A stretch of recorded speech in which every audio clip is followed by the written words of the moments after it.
नमस्कार। आज हम एक बहुत ही अहम और जटिल मुद्दे पर बात करने वाले हैं, ईरान और इज़राइल का संघर्ष। जी।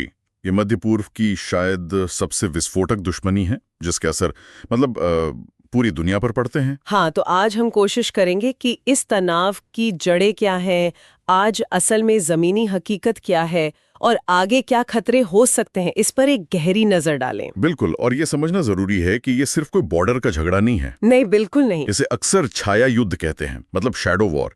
इसमें आपको जासूसी मिलेगी, प्रॉक्सी गुटों से लड़ाई, साइबर हमले और सबसे बड़ी चिंता परमाणु कार्यक्रम की। और हैरानी की बात है कि हमेशा से ऐसा नहीं था, है ना? जी। मतलब 1979 की क्रांति से पहले तो रिश्ते ठीक-ठाक थे। हाँ हाँ, बिल्कुल।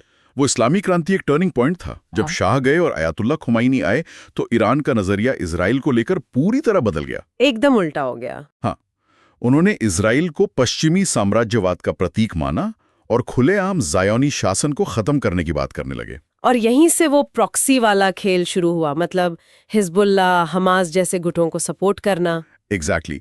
ईरान ने इन गुटों को न सिर्फ पैसा और हथियार देना शुरू किया, बल्कि उन्हें एक तरह की ट्रेनिंग भी दी, असम्मित युद्ध की, जिसे एसिमेट्रिक वॉरफेयर कहते हैं। जो कि पारंपरिक सेनाओं के लिए मुश्किल खड़ी करता है। बिल्कुल। लेबनान में हिजबुल्ला इसका सबसे बड़ा उदाहरण है। उनके पास हजारों रॉकेट हैं जो इजराइल की तरफ पॉइंटेड हैं, और 2006 में तो सीधी जंग भी हुई थी। और सीरिया में भी ईरान की मौजूदगी बढ़ी, खासकर गृह युद्ध के दौरान। जी हाँ। और उसके जवाब में फिर इजराइल ने वहां सैकड़ों हवाई हमले किए, ईरानी ठिकानों पर, हथियारों के काफिलों पर। और गाजा का जिक्र करना भी जरूरी है, हमास और इस्लामिक जिहाद को भी ईरान से मदद मिलती है।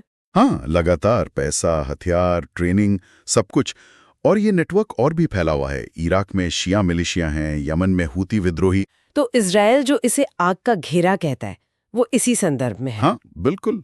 उनको लगता है कि ईरान ने उनके चारों तरफ अपने प्रॉक्सी गुटों का एक जाल बिछा दिया है। इस प्रॉक्सी युद्ध के साथ साथ जो दूसरी बड़ी चिंता है, वो है परमाणु मुद्दा। हाँ, ये शायद सबसे गंभीर पहलू है। ईरान हमेशा कहता है कि उसका कार्यक्रम शांतिपूर्ण है, मतलब बिजली बनाने के लिए। लेकिन इजराइल और कई पश्चिमी देशों को इस पर यकीन नहीं है। नहीं, उनका मानना है कि ईरान चोरी छिपे परमाणु हथियार बनाने की कोशिश कर रहा है। और इसी शक में इजराइल पर आरोप लगते हैं कि उसने ईरानी वैज्ञानिकों की हत्याएं करवाईं, उनके परमाणु ठिकानों पर हमले करवाए। वो स्टक्सनेट वायरस वाला हमला याद है? हाँ, 2010 का स्टक्सनेट, वो एक बड़ा साइबर हमला था जिसने उनके सेंट्रीफ्यूजेस को काफी नुकसान पहुंचाया था। माना जाता है कि वो अमेरिका और इजराइल ने मिलकर किया था। फिर 2015 में एक समझौता हुआ था, JCPOA। जी, ईरान न्यूक्लियर डील। उससे कुछ उम्मीद जगी थी कि शायद मामला सुलझ जाए, लेकिन फिर 2018 में अमेरिका उससे बाहर निकल गया। और ईरान ने फिर से यूरेनियम संवर्धन तेज कर दिया। हाँ, और इजराइल का स्टैंड इस पर बहुत क्लियर है कि वो किसी भी हालत में ईरान को परमाणु हथियार नहीं बनाने देंगे, चाहे इसके लिए उन्हें खुद ही क्यों ना हमला करना पड़े। ये बयानबाजी, ये गुप्त ऑपरेशंस, साइबर हमले, यही सब मिलकर छाया युद्ध कहलाता है। बिल्कुल। ईरान में रहस्यमयी धमाके होना, इजराइल के आसमान में ड्रोन दिखना, समंदर में जहाज़ों पर अटैक होना और दोनों तरफ से साइबर हमले चलते रहना, ये सब उसी का हिस्सा है। और अप्रैल 2024 में तो ये छाया युद्ध लगभग खुलकर सामने आ गया था। हाँ, वो बहुत खतरनाक मोड़ था जब दमिश्क में ईरानी वाणिज्य दूतावास पर हमला हुआ, जिसके लिए ईरान ने इजराइल को जिम्मेदार ठहराया। और उसके बाद ईरान ने पहली बार सीधे इजराइल पर सैकड़ों मिसाइलें और ड्रोन दागे। जी, वो एक सीधी टक्कर थी। हालांकि इजराइल ने अमेरिका और दूसरे सहयोगियों की मदद से ज्यादातर हमलों को नाकाम कर दिया। और फिर इजराइल ने भी एक सीमित सा जवाबी हमला किया। हाँ, एक कंट्रोल्ड रिस्पॉन्स था। तो एक बड़ा युद्ध तो टल गया, लेकिन इसने ये जरूर दिखा दिया कि अब सीधी टक्कर का खतरा कितना बढ़ गया है। अगर वैश्विक स्तर पर देखें तो अमेरिका तो पारंपरिक रूप से इजराइल का साथी रहा है। हाँ, मजबूत सहयोगी, सैन्य मदद, कूटनीतिक समर्थन, सब कुछ। लेकिन ईरान के भी अपने साथी हैं। बिल्कुल। ईरान के रिश्ते रूस और चीन के साथ काफी मजबूत हो रहे हैं। और एक दिलचस्प बदलाव ये भी है कि सऊदी अरब जैसे देश, जो पहले इजराइल के खिलाफ थे और इजराइल के करीब आ रहे थे, हाँ, वो अब चीन की मध्यस्थता के बाद ईरान से अपने रिश्ते सुधार रहे हैं।